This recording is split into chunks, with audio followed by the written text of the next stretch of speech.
Elle dit que quand le président va à droite, beaucoup vont à gauche. Si on met ça sur une balance, il est seul à droite, beaucoup à gauche le dépassent. Il ne peut pas. C'est elle qui donne. Honorable Malise, c'est-à-dire haut placé dans le RDPC. Elle dit, quand le président de la République va à droite, beaucoup chez eux vont à gauche. Mettez ça sur un plateau. C'est comme ça. Le président est loin en l'air. Donc il ne sait plus ce qui se passe en bas. Il ne peut pas. Alors, qu'est-ce qui bloque la tenue des conseils supérieurs de la magistrature? Elle a déjà expliqué. Ils sont nombreux qui ne veulent plus que ça se tienne. Parce qu'il y a beaucoup qui vont à gauche. Le président seul va à droite. La seule chose qu'ils ont pu faire ce jour-ci, c'est de dire que le président a dit que ceux qui sont en attente là, on les dispatche dans les paquets en attente. Et vous lui avez demandé, ça se fera quand? Elle dit après les élections. Après les élections veut dire la phase d'abord de l'élection, octobre-novembre.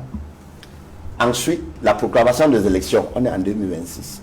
C'est après la proclamation des élections qu'ils prendront leur temps pour voir si on va installer ou remplacer les morts, ou remplacer ceux qu'on n'en veut plus.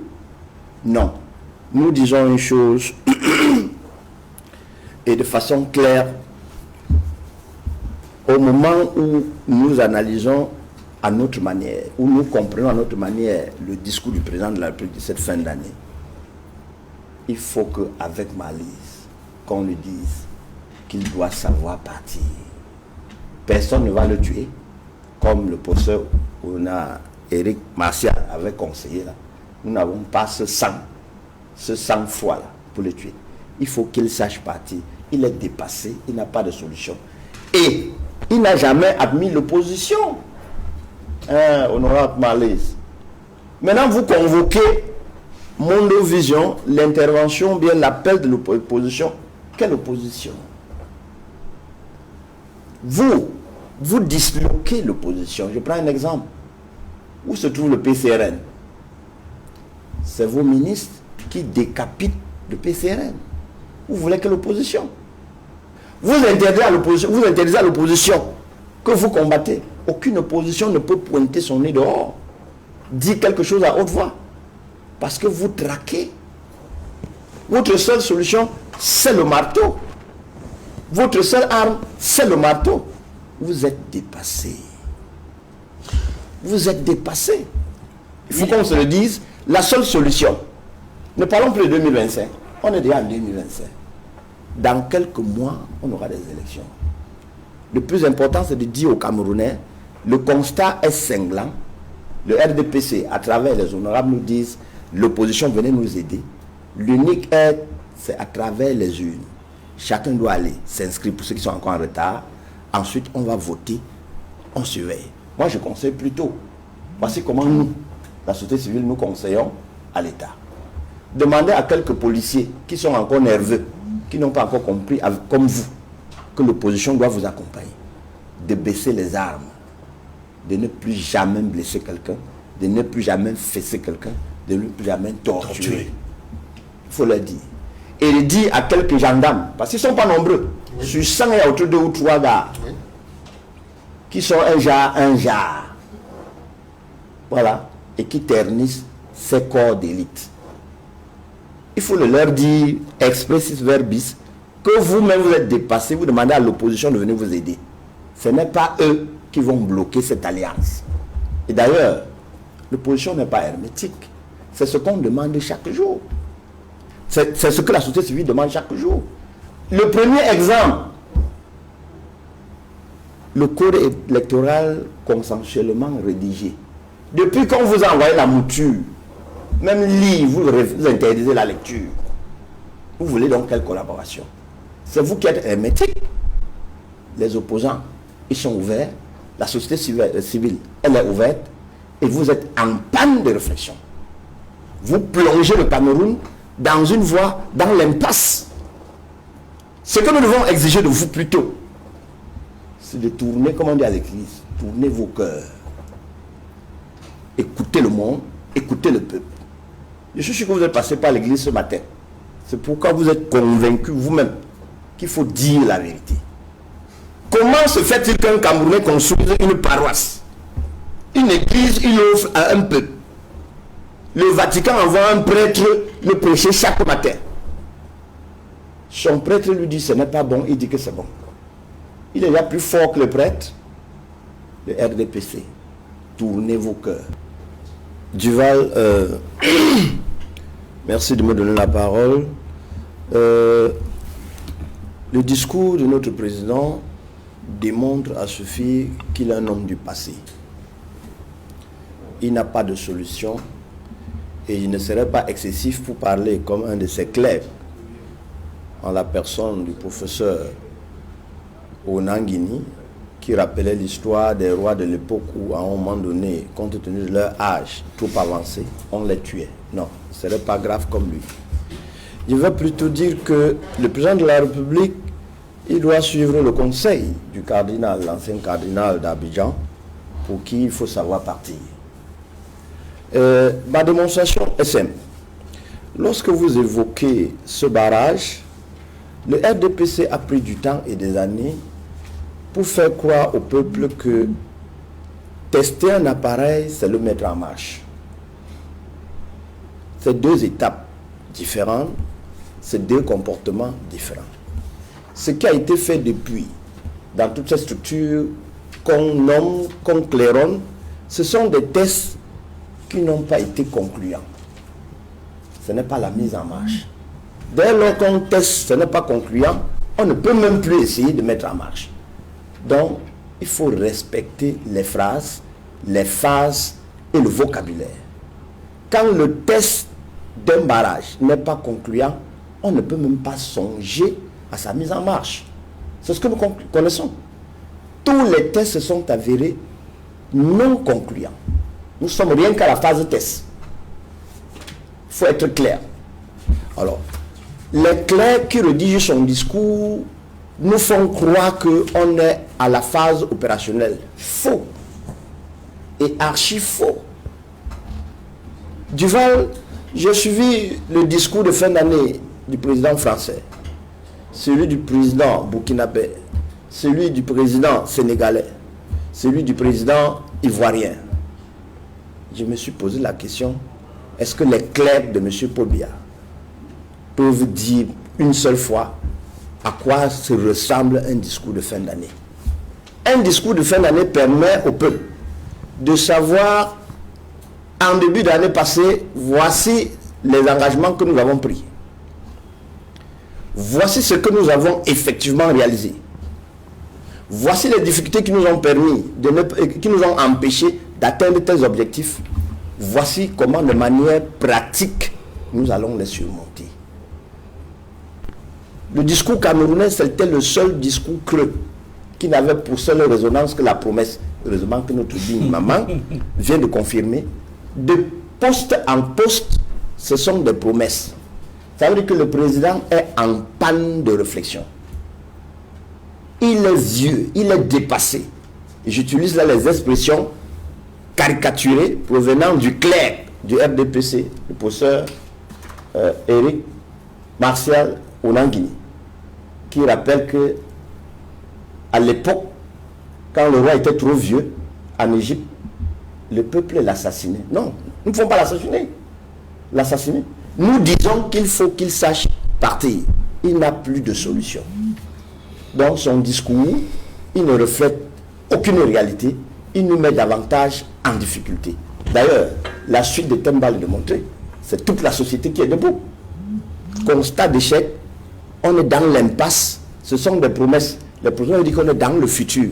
Le futur, ce n'est pas demain. Et demain, ce n'est pas un autre demain. Personne ne sait à quand. Voilà. Duval, je ne peux pas avoir meilleure réponse que celle donnée par honorable Malice Bell ici. C'est que le gouvernement actuellement en place, le président de la République, est en panne de solutions. C'est pourquoi elle a fait le premier constat avec les fameuses formules, vous pouvez revoir. Il va falloir, elle a conclu par il va falloir la bonne gouvernance. Et elle a donné les solutions. Elle a dit qu'elle sollicite l'intervention de l'opposition pour sauver le peuple. Elle est là. Il va falloir faire appel à l'opposition, action conjuguée avec ceux qui sont aux affaires pour sauver le pays. Je ne sais pas s'il peut y avoir une meilleure solution que celle-là. Alors, je reviens donc à la vraie question. Le président de la République est en panne de solutions. Même les constats, il n'en peut plus. Voyez-vous, vous avez commencé cette seconde vague de questions en évoquant les remises de peine en Côte d'Ivoire. Les remises de peine supposent que le Conseil supérieur de la magistrature fonctionne là-bas. Au Cameroun, il y a 3 ou 4 générations d'auditeurs de justice qui sont formés, qui ne peuvent pas être intégrés parce que le Conseil supérieur de la magistrature ne peut pas se tenir. Du fait de qui? Du fait du président de la République, parce que c'est lui le président. Il y a des membres qui sont décédés, ils refusent de les remplacer. Non, pas qu'ils refusent, il ne les a pas remplacés. On sait qui? Il ne les a pas remplacés. Mais alors, il faut... Ce qui tue le Cameroun, c'est que en 42 ans, nous avons déjà été presque tous phagocytés, au rejet. Personne ne veut assumer. Le président du Conseil supérieur de la magistrature, c'est M. Paul Biya, c'est le président de la République. Ça doit se tenir chaque année. Et chaque année, il doit affecter les magistrats. Pour qu'il y ait grâce, il faut que ce conseil-là se tienne, se prononce. Ça fait 4 ans, silence. Parce que lui, il n'est pas là. Comme quoi, il va falloir la bonne gouvernance. Oui, la Constitution dit justement que le président de la République exerce le droit après avis du Conseil supérieur de la magistrature. C'est aussi simple que cela. Il faut qu'il statue d'abord. Et elle a donné la solution là-dessus. Elle dit que quand le président va à droite, beaucoup vont à gauche. Si on met ça sur une balance, il est seul à droite, beaucoup à gauche le dépassent. Il ne peut pas. C'est elle qui donne. Honorable Malise, c'est-à-dire haut placé dans le RDPC. Elle dit, quand le président de la République va à droite, beaucoup chez eux vont à gauche. Mettez ça sur un plateau. C'est comme ça. Le président est loin en l'air, donc il ne sait plus ce qui se passe en bas. Il ne peut pas. Alors, qu'est-ce qui bloque la tenue des conseils supérieurs de la magistrature? Elle a déjà expliqué. Ils sont nombreux qui ne veulent plus que ça se tienne. Parce qu'il y a beaucoup qui vont à gauche, le président seul va à droite. La seule chose qu'ils ont pu faire ce jour-ci, c'est de dire que le président a dit que ceux qui sont en attente là, on les dispatche dans les paquets en attente. Et vous lui avez demandé, ça se fera quand? Elle dit après les élections. Après les élections veut dire la phase d'abord de l'élection, octobre-novembre. Ensuite, la proclamation des élections, on est en 2026. C'est après la proclamation des élections qu'ils prendront leur temps pour voir si on va installer ou remplacer les morts, ou remplacer ceux qu'on n'en veut plus. Non. Nous disons une chose, et de façon claire, au moment où nous analysons à notre manière, où nous comprenons à notre manière le discours du président de la République de cette fin d'année, il faut qu'avec malice, qu'on lui dise qu'il doit savoir partir. Personne ne va le tuer, comme le professeur Éric Martial avait conseillé. Là. Nous n'avons pas ce sang-froid là pour le tuer. Il faut qu'il sache partir. Il est dépassé, il n'a pas de solution. Et il n'a jamais admis l'opposition. Honorable Malice. Maintenant, vous convoquez Mondo Vision, l'intervention, bien l'appel de l'opposition. Quelle opposition? Vous disloquez l'opposition. Je prends un exemple. Où se trouve le PCRN? C'est vos ministres qui décapitent le PCRN. Vous voulez que l'opposition? Vous interdisez à l'opposition que vous combattez aucune opposition ne peut pointer son nez dehors, dire quelque chose à haute voix. Parce que vous traquez. Votre seule solution, c'est le marteau. Votre seule arme, c'est le marteau. Vous êtes dépassé. Vous êtes dépassé. Il faut qu'on se le dise, la seule solution, ne parlons plus de 2025, on est déjà en 2025. Dans quelques mois, on aura des élections. Le plus important, c'est de dire aux Camerounais, le constat est cinglant. Le RDPC, à travers les honorables, nous disent, l'opposition venait nous aider. L'unique aide, c'est à travers les urnes. Chacun doit aller s'inscrire pour ceux qui sont encore en retard. Ensuite, on va voter, on surveille. Moi, je conseille plutôt. Voici comment nous, la société civile, nous conseillons à l'État.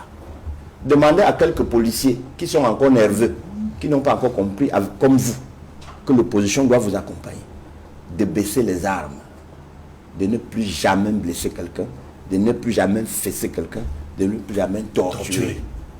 Il faut le dire. Et le dire à quelques gendarmes, parce qu'ils ne sont pas nombreux. Oui. Sur 100, il y a autour de 2 ou 3 gars qui sont un jar. Voilà. Et qui ternissent ces corps d'élite. Il faut le leur dire, expressis verbis, que vous-même vous êtes dépassé, vous demandez à l'opposition de venir vous aider. Ce n'est pas eux qui vont bloquer cette alliance. Et d'ailleurs, l'opposition n'est pas hermétique. C'est ce qu'on demande chaque jour. C'est ce que la société civile demande chaque jour. Le premier exemple, le code électoral consensuellement rédigé. Depuis qu'on vous a envoyé la mouture, même lire, vous interdisez la lecture. Vous voulez donc quelle collaboration? C'est vous qui êtes hermétique. Les opposants, ils sont ouverts. La société civile, elle est ouverte. Et vous êtes en panne de réflexion. Vous plongez le Cameroun dans une voie, dans l'impasse. Ce que nous devons exiger de vous plutôt, c'est de tourner, comme on dit à l'église, tournez vos cœurs. Écoutez le monde, écoutez le peuple. Je suis sûr que vous êtes passé par l'église ce matin. C'est pourquoi vous êtes convaincu vous-même qu'il faut dire la vérité. Comment se fait-il qu'un Camerounais construise une paroisse? Une église, il offre à un peuple.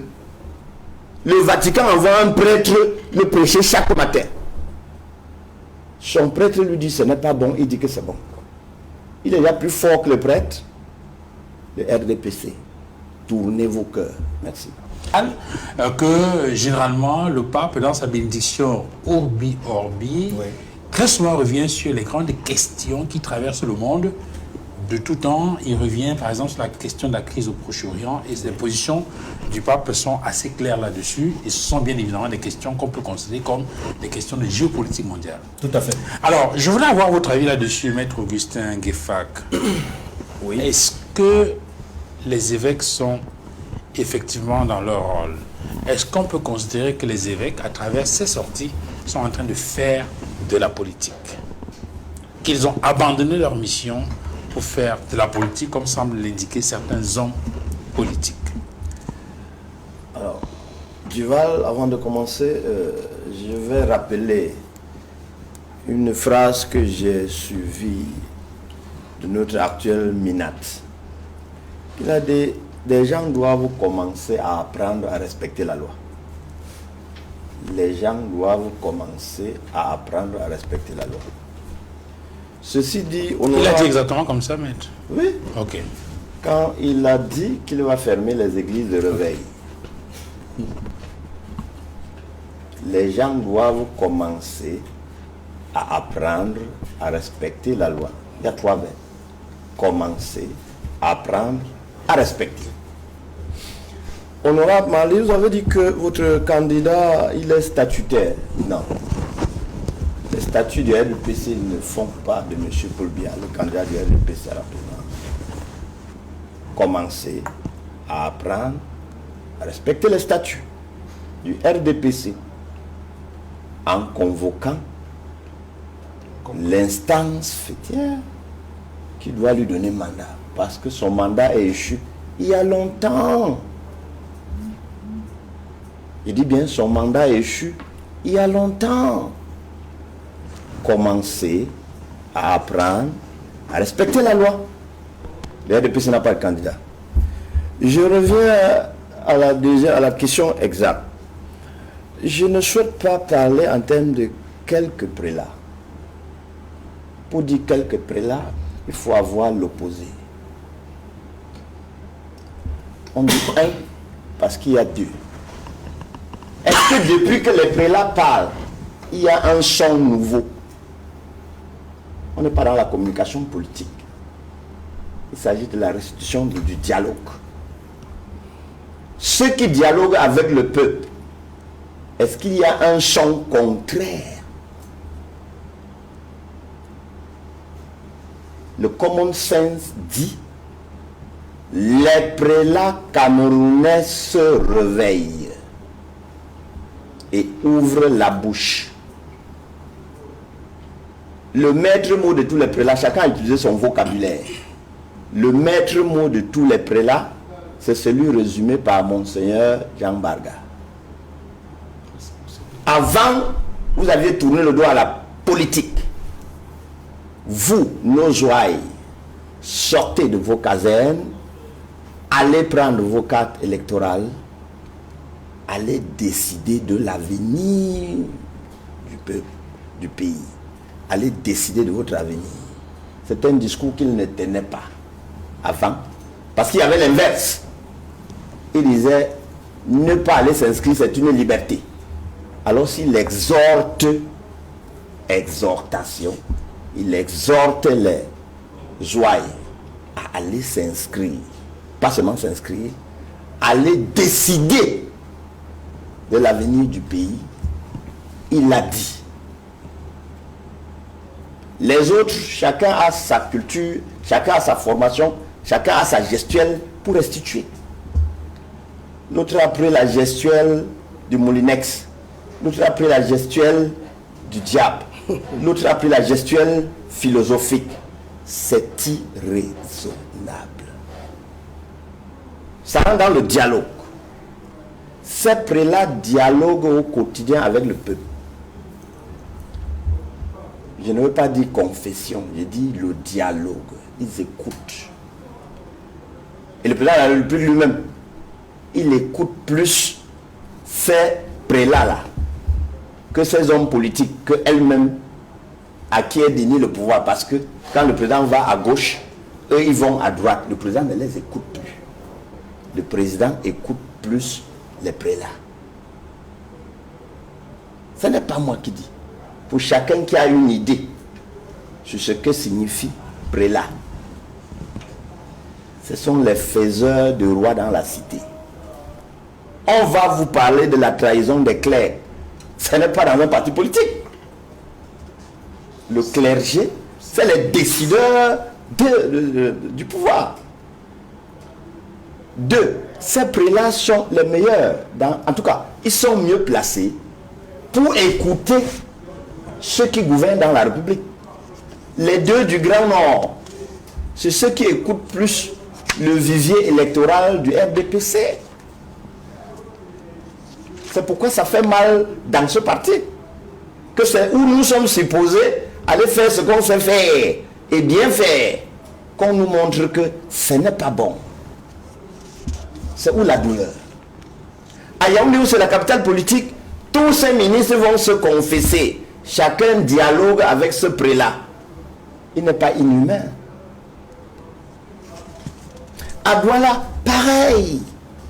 Donc dans le dialogue, eux, ils ont des collectes. Eux, ils ont des statistiques. Et ils se doivent d'ouvrir la bouche.